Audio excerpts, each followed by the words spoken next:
అందరికీ నమస్కారం అండి. నేను రీసెంట్గా థాయిలాండ్ నుంచి సింగపూర్ అయితే వచ్చాను. ఆ వీడియో అయితే అప్లోడ్ చేశాను. ఎవరైతే చూడలేదో నా పేరు కింద లింక్ ఇస్తానండి, అదైతే చూడండి. ఒక క్లారిటీ అయితే వస్తుంది.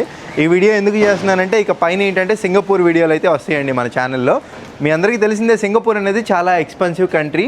అలాగే ఇక్కడ స్టాండర్డ్స్ కూడా ఒక రేంజ్లో ఉంటాయి. రూల్స్ అంటారా, మామూలు రూల్స్ కాదండి. జస్ట్ ఈ రోడ్డు అట్లా క్రాస్ చేశానంటే పోలీస్ వచ్చి ఫైన్ వేసేస్తాడు, మామూలుగా ఉండదన్నమాట.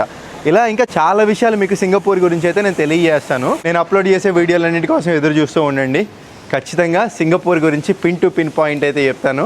అన్నట్టు వెనకమాల తెలుగు పేర్లు ఉన్నాయి, వీడు సింగపూర్లో ఉన్నాడా అని మీకు డౌట్ రావచ్చు. ఇక్కడ తెలుగు వాళ్ళు చాలామంది ఉన్నారండి. దగ్గర ఒక 20,000 కుటుంబాలు అయితే ఉన్నాయి ఇక్కడ. నాకు తెలుగు పేరు చూస్తే అదొక ఆనందం అండి. అందుకే ఇక్కడే స్టార్ట్ చేశాను వీడియో. కుంభకర్ణ అంట. మన తెలుగు వాళ్ళకి మనం కాకపోతే ఇంకెవరు ఇస్తారండి సపోర్ట్. ఒక లైక్ అయితే చేయండి. సింగపూర్లో ఆగిపోక ముందుకు సాగిపోవడమే, రూల్స్ ఫాలో అవుతా.